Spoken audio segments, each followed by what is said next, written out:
doctor César Aliaga Díaz sobre la coyuntura política y económica de cara a las elecciones 2021-2022. Bien, sin más preámbulo, damos la bienvenida a nuestro invitado en esta primera parte, el doctor César Aliaga Díaz. Doctor César, muy buenas tardes y gracias por aceptar conversar con nosotros. Muy buenas tardes, doctor.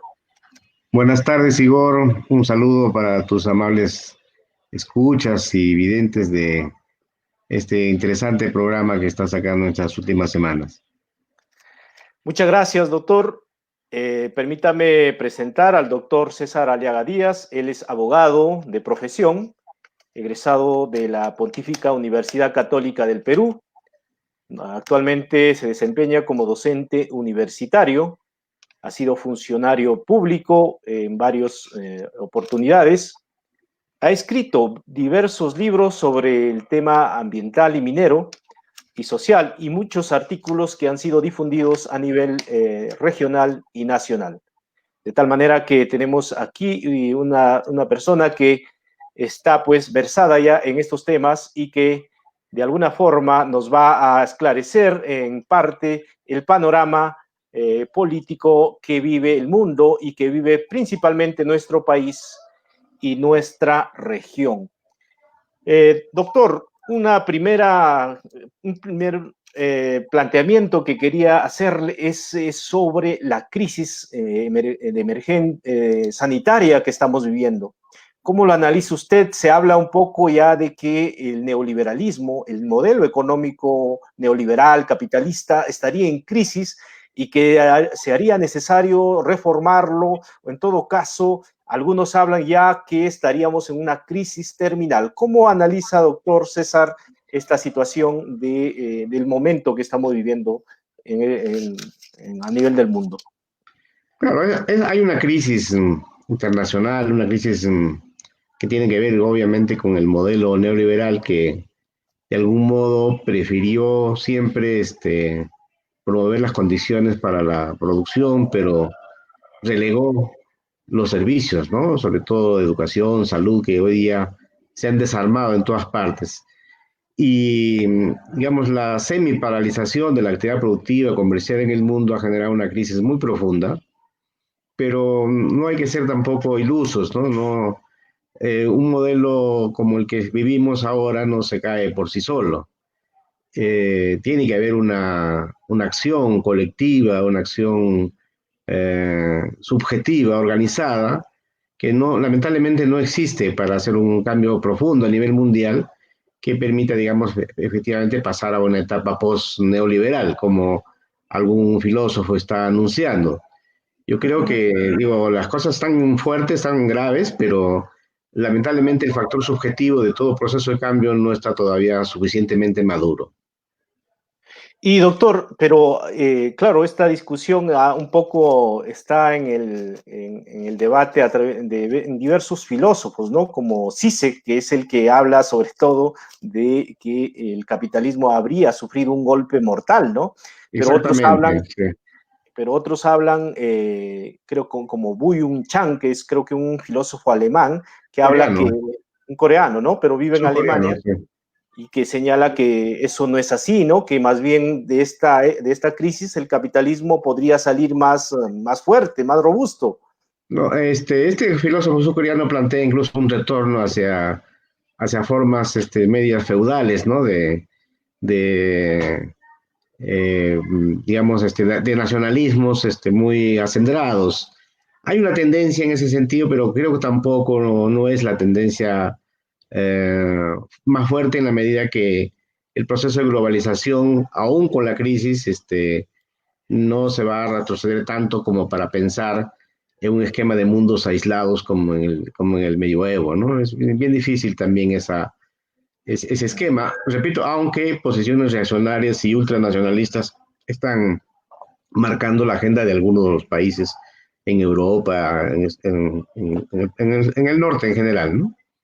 Pero en todo caso, doctor, esta crisis ha mostrado las enormes debilidades del modelo económico, ha mostrado también lo inhumano que es también, ¿no? Porque en todo el mundo exactamente, Eso, ¿no? O sea, hay ha habido una tendencia para favorecer el crecimiento, impulsado digamos, por los factores más dinámicos del capitalismo mundial actual, que son el capital financiero y secundado, digamos, por el capital comercial, ¿no?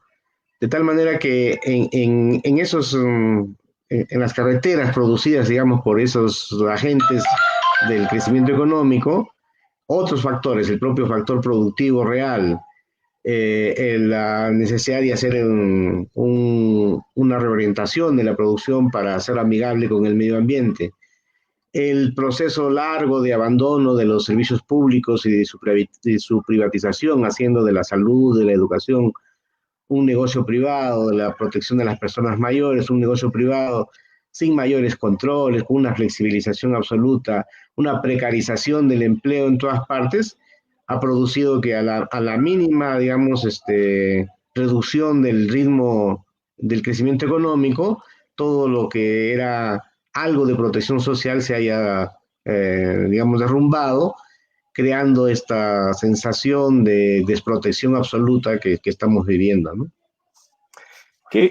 bueno, doctor, el tema, de alguna forma, el tema internacional se tiene para mucho debate, ¿no? Creo que la crisis que ha experimentado el mundo tiene para rato para los filósofos, los economistas, para incluso creo que van a nacer nuevas teorías y propuestas al respecto, ¿verdad? Doctor, pero Así es. pasemos al tema nacional. ¿Cómo analiza usted la crisis económica que ya se está viviendo, también la crisis política que vive el Perú? ¿Cómo lo ve en el escenario nacional usted como desde las regiones? Porque los opinólogos de la Lima Central obviamente tienen una percepción, ¿no? Parece que estamos bien, dicen algunos, ¿no? ¿Cómo lo ve usted?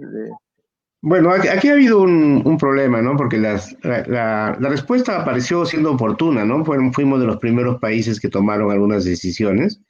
Sin embargo, no fueron las mejores, digamos, en el sentido de incluso de hacer una intervención mirando costo-beneficio, digamos, ¿no?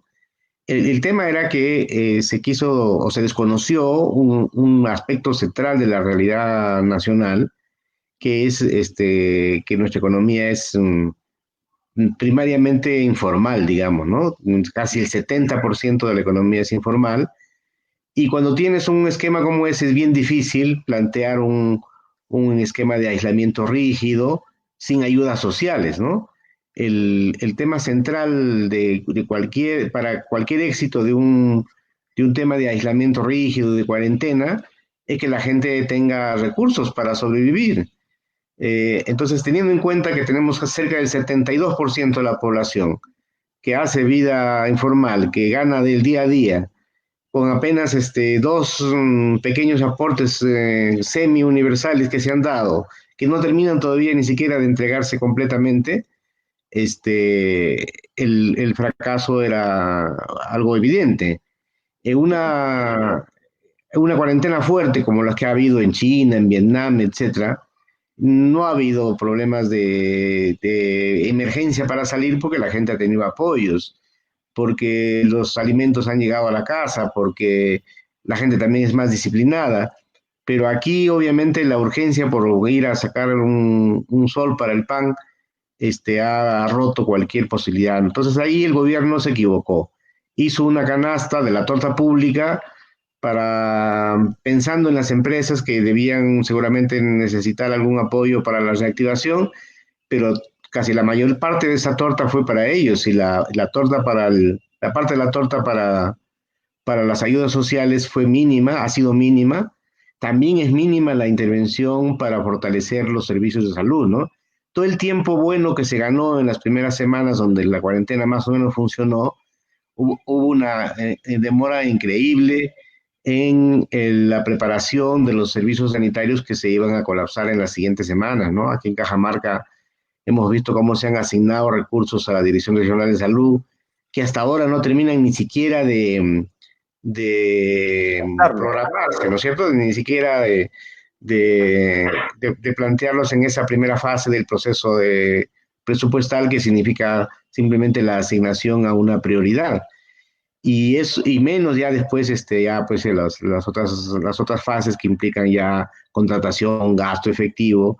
Ahí estamos como país y como región en una situación bastante delicada, que se demuestra todas las semanas que hay protestas en los establecimientos de salud porque no hay recursos, no hay ni siquiera mascarillas, no hay elementos de protección. Y en Cajamarca ya tenemos ya varios médicos que han fallecido. Ayer falleció nuestro buen amigo, el doctor Enrique Marroquín, que fue director regional de salud, es epidemiólogo, y estuvo en primera línea en el Hospital Regional de Cajamarca atendiendo y tuvo que ser trasladado a Lima.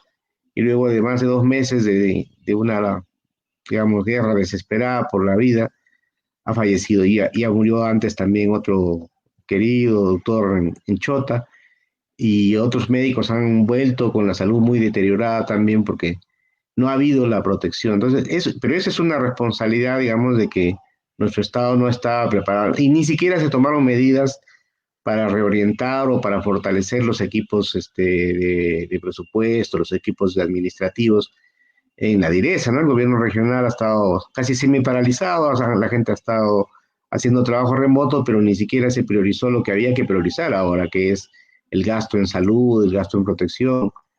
Los alcaldes han tomado unas decisiones terribles, ¿no? Muchos alcaldes en Cajamarca, por ejemplo, tomaron la decisión de gastar en los primeros meses en fumigaciones de la ciudad. Esas medidas no tienen ningún factor positivo, ningún efecto. Otros tomaron la decisión de incluso de instalar supuestamente en las puertas del mercado unos rociadores de cloro que no tenían que también estaban totalmente desaconsejados. Se empeñaron mucho en participar del reparto de canastas, que resultó siendo un fraude, un robo, una situación, digamos, un clientelar. Y, y su primera responsabilidad, que era asegurar que los mercados funcionaran con garantías, con sanidad, no la tomaron desde el primer momento.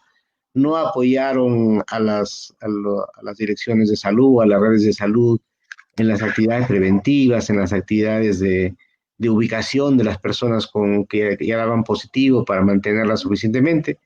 Y lo que en el caso de Cajamarca, lo que terminó de explotar fue la decisión de permitir un traslado sin las condiciones necesarias de protección de muchos paisanos que ya no podían vivir o no podían estar en Lima o en otras ciudades, ¿no? Esa fue la causa de ese brote, digamos, tan alto que llegó a Cajamarca, que aparecía en las primeras semanas como una región más o menos protegida. Así es. Doctor, estamos de alguna forma camino a una recesión económica que no vamos a poder salir fácil, en tanto que la economía mundial también está decreciendo y nosotros tenemos una fuerte dependencia de nuestras exportaciones, sobre todo, ¿no? Vendemos muchos minerales a China, Europa y Estados Unidos, que son nuestros principales mercados. ¿Cómo ve la recuperación económica? Al parecer todavía no hay un horizonte, ¿no? Aunque algunos economistas hablan que de todas maneras vamos a crecer un 2-3% este año, pero eso en realidad en la práctica es cero, ¿no? No, este año no se crece. Mi pronóstico es que recién la recuperación se notará a mediados del próximo año, más o menos. Este año vamos a terminar con un índice negativo, ¿no? O sea, ahorita el INEI ha publicado un reciente estudio y estamos casi entre el 30 y el 25% de caída. Y entonces eso va a ser difícil recuperar en estos últimos meses que falten. Entonces la recuperación va a notarse el próximo año recién. Ahora, fíjate que el sector más dinámico que podía haber apoyado y que además no se cerró por decisión del Estado fue el sector minero. El sector minero ha cerrado y ha entrado en recesión porque no pudo implementar, a pesar de los recursos que tiene ese sector, un adecuado sistema sanitario para sus propios trabajadores. Entonces, hubieron varios muertos en Antamina, en otras minas, enfermos, y ellos tuvieron que tomar decisión de paralizar, incluso ante exigencias de los propios trabajadores, ¿no? Que ya no querían ir a trabajar porque las minas no estaban prohibidas.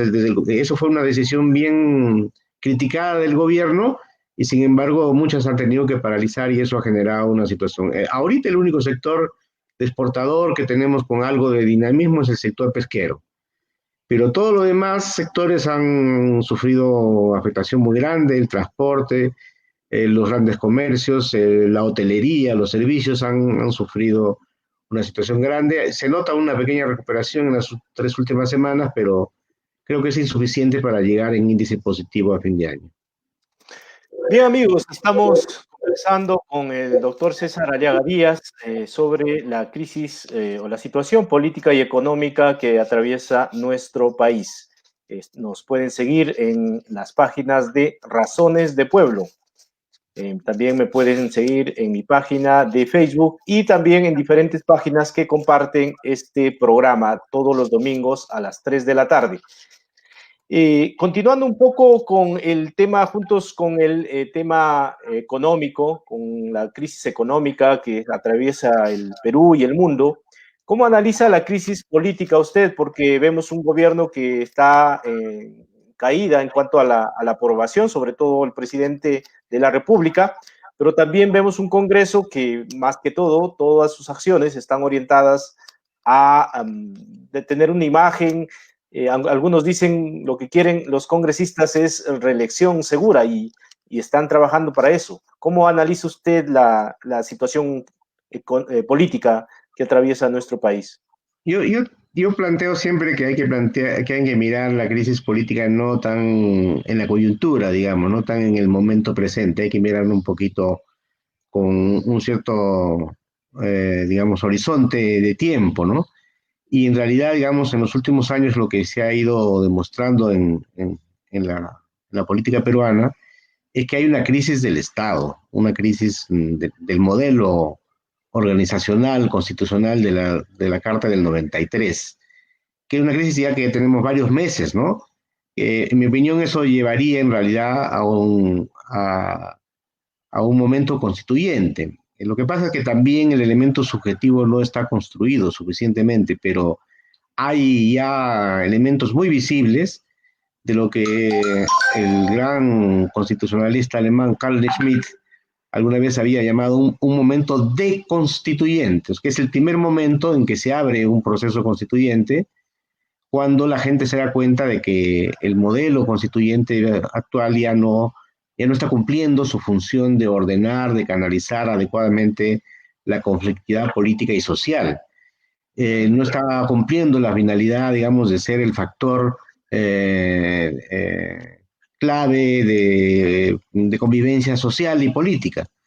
Y eso hace rato que ya era evidente, hemos hecho ya algunas reformas constitucionales que no han querido entrar a una revisión total porque no quieren desprenderse del famoso capítulo económico de la Constitución del 93, ¿no? Hay peticiones muy fuertes de los grupos de poder, de los grupos empresariales, de los grupos mediáticos más fuertes que defienden eso con uñas y dientes.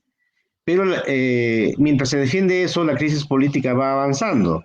La crisis política empezó en el Perú en los últimos meses con la crisis de la corrupción, de los expresidentes, de las grandes empresas, etcétera, ¿no? Ahora, con la pandemia parecía olvidarse del tema, pero sin embargo, otra vez la crisis política empieza a reaparecer, la falta de conexión entre la representación nacional y la voluntad popular, y entre el Parlamento y el Congreso son ya añadidos, son circunstancias que son los síntomas de una crisis más profunda, que en mi opinión solo podríamos superar refundando otra vez las bases de esta república, justo cuando estamos por cumplir 200 años de la primera república, digamos, ¿no? La república que ha sido en general una república elitista, que no llegó plenamente a realizar lo que Basadre alguna vez había llamado la promesa de la vida peruana, y que por consiguiente seguramente estará a la espera de un proceso de ese tipo, ¿no? Pasar de la fase de constituyente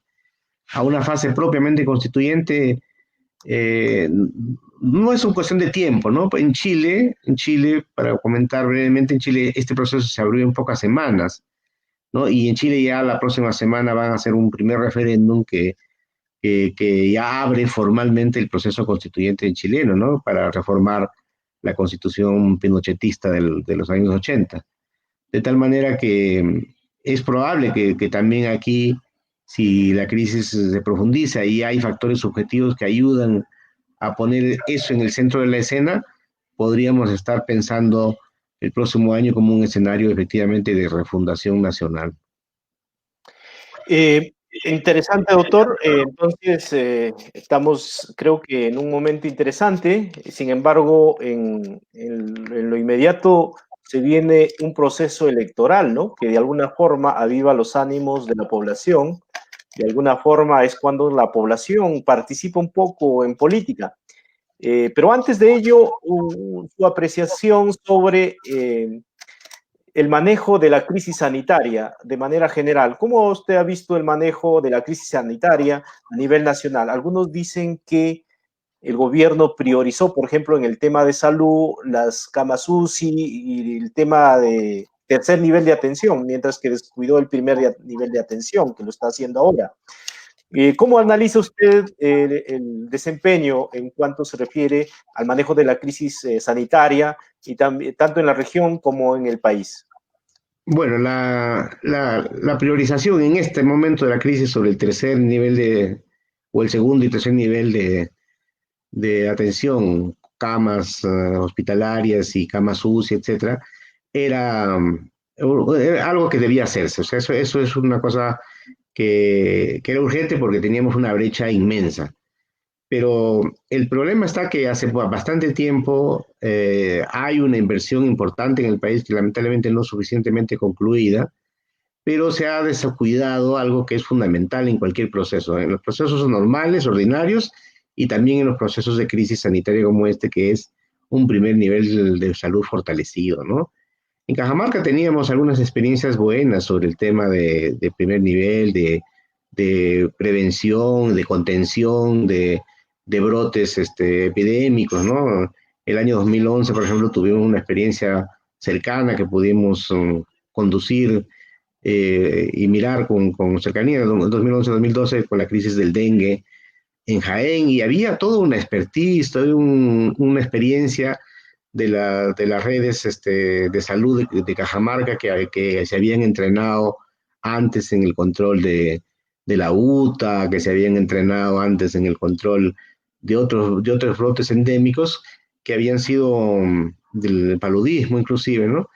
Que habían sido bien contenidos con medidas más baratas, más eficientes, pero que requerían tener el personal sanitario bien insertado en la comunidad. Esto es lo que ha faltado ahora. También ha faltado mucho el confiar en la propia comunidad. El aislamiento no era suficiente, era necesario también convocar a las fuerzas organizadas de la población de base para que los abastecimientos, la solidaridad que siempre ha caracterizado, no se frustraran, no quedaran solo como esfuerzos individuales. Y ahí los municipios también han brillado por su ausencia. Las rondas campesinas hicieron su papel en su momento para intentar la contención de visitantes, pero no coordinaban con la policía, no tenían apoyo para hacer su propia labor, y eso demuestra que no ha habido una claridad de qué es lo que era importante, ¿no? El gobierno nacional, creo yo, la priorización de gasto que hizo en camas de hospitalización y equipamiento de UCIs era lo más indispensable porque se venía una avalancha, como efectivamente se ha venido, y todo casi se ha desbordado, ¿no? En algunos lugares totalmente, en Chiclayo, por ejemplo, en Lambayeque, hubo un desborde muy grande, y Arequipa últimamente también, aquí en Cajamarca casi hemos llegado también al límite de eso, solo que aquí como llegó un poco más tarde ya nos había encontrado un poquito mejor preparados, pero lo que veo es que ha habido respuestas, digamos, no sistémicas, ¿no? Sino un poco por reacción y ha faltado más acompañamiento, más liderazgo, ¿no? Qué interesante, doctor, sus apreciaciones y una pregunta final. De antemano no tenerle por acá en otra oportunidad, dada la importancia del debate que se debe abordar, como el tema de la nueva constitución y todo, ¿no? Que es un tema muy interesante que la población debe apoderarse. Una pregunta final, doctor. Se vienen las elecciones. ¿Cómo ve el escenario electoral?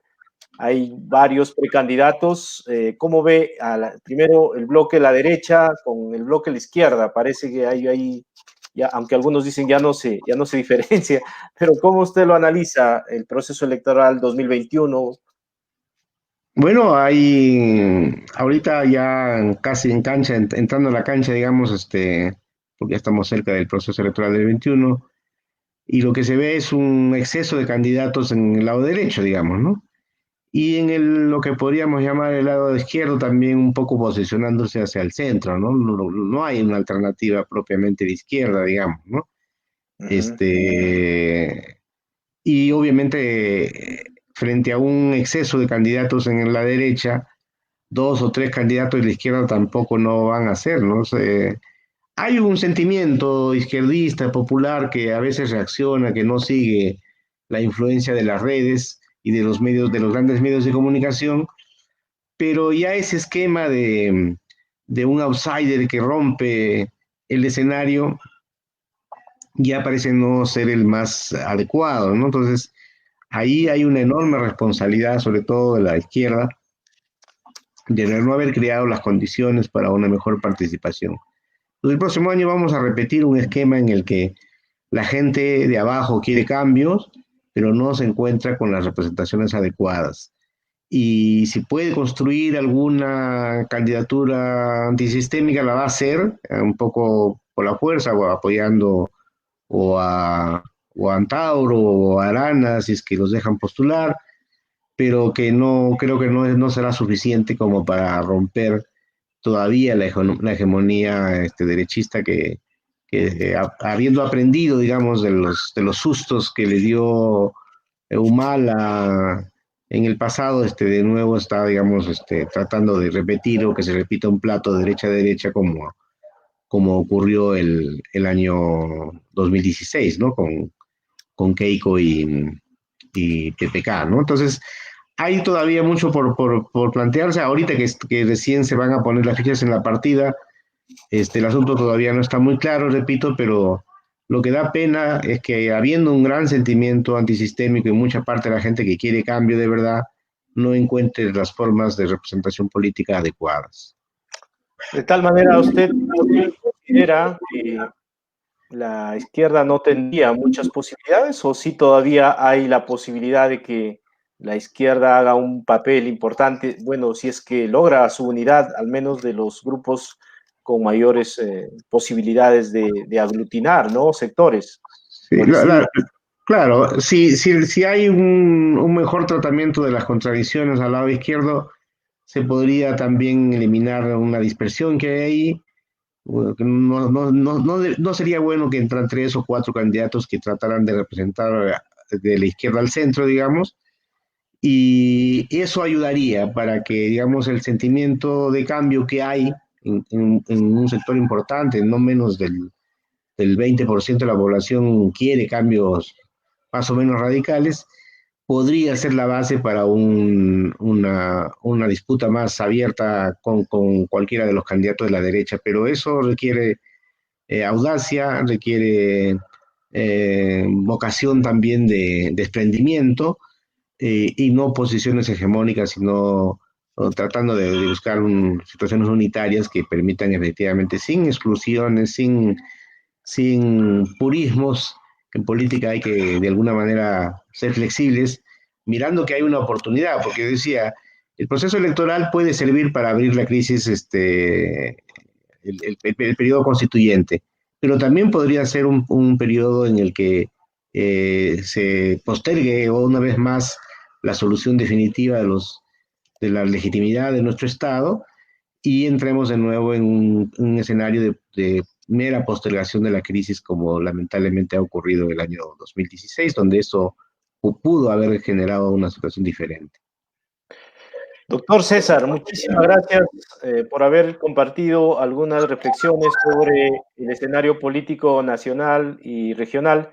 Esperamos tenerle otra oportunidad por acá. Muchísimas gracias y hasta pronto. Gracias.